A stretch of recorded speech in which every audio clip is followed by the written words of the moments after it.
Imagine this for a second. You check your phone. Yep, 5 minutes. You start moving toward the curb, kind of dodging that one crack in the pavement that always seems to snag your wheels. For years, a simple trip, say, to physical therapy was a total gamble. But today, something's different. This small moment, it's actually part of a quiet revolution that's changing millions of lives, one single ride at a time. So let's dig into what's happening here. That's a real quote from a woman named Maria, and you know what? Her experience is far from unique.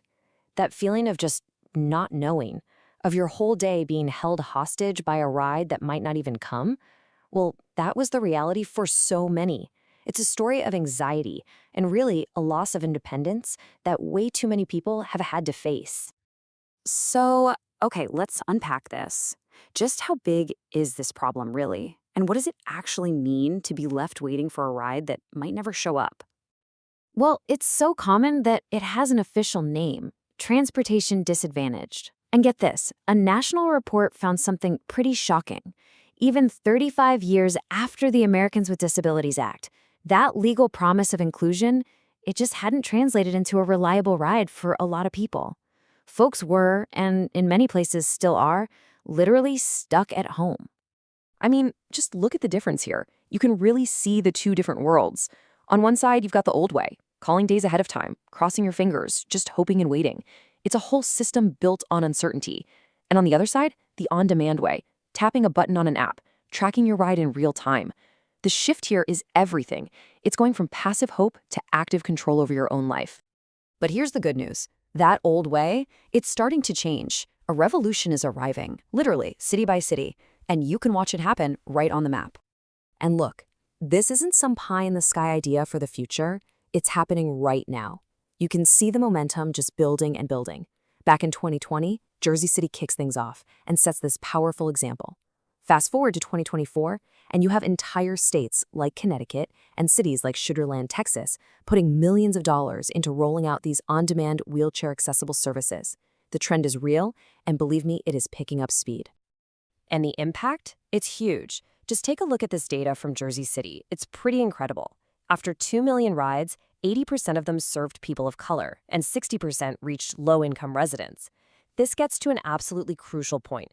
When you make transit truly accessible, you end up making it more equitable for absolutely everyone. And this is so important to really get. These aren't just little experiments or one-off pilot projects. No, they are fundamental city-by-city corrections to a system that for way too long has overlooked some of the most vulnerable people. It's a total rethinking of what public transit can and, really should be. So, what's actually powering this change? What's under the hood? Well, the revolution is really in the details. All these small, smart innovations that add up to a massive shift in the whole experience. So what are these details? It really boils down to 3 big things. First, the tech is inclusive. So, yeah, there's an app, but there's also a simple phone line for those who need it. Second, the vehicles themselves are just better. They're designed for efficiency and for dignity. Things like rear entry lifts are a total game changer. They're faster and way less disruptive. And third, the training. It focuses on respect, not just checking a box. Drivers are trained to meet riders at eye level and offer real assistance. Each of those points might sound a little technical, but when you put them all together, the effect is deeply personal. It's the difference between gambling on whether you can get somewhere and just knowing you can. It turns a trip from a source of stress into just a simple fact of your day. And that reliability, it opens up a whole world of possibilities, because mobility is about so much more than just getting to an appointment on time. This comes from an older woman out in West Sacramento. See, before this on-demand service, the regular bus ride was so long that any ice cream she bought would be totally melted by the time she got home. It sounds like such a small thing, right? But that small thing, it's everything. And this right here gets to the absolute heart of it. Mobility isn't just about doctors or dialysis. It's about spontaneity. It's the freedom to just run a short errand when you feel like it. It's the joy of being able to say yes to a last-minute plan. It's the simple dignity of carrying something cold home on a hot day. Which brings us right back where we started, full circle. Back to Maria, waiting at the curb, and to the promise that's really at the heart of this whole revolution. And so, Maria's phone buzzes. The ride is here. The driver greets her by name. That lift unfolds with this smooth, practiced hum. She's secured, the door slides shut, and just like that, she's on her way. She's going to be on time, and the best part, she knows she can do it all again tomorrow. 5 minutes. This is the number that changes absolutely everything.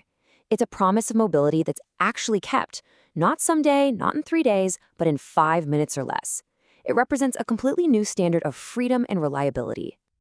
So, it makes you ask, right? What happens when that simple promise is kept over and over again? What happens when an entire community, maybe one day an entire country, can count on a ride arriving, not as a hope, but as a given?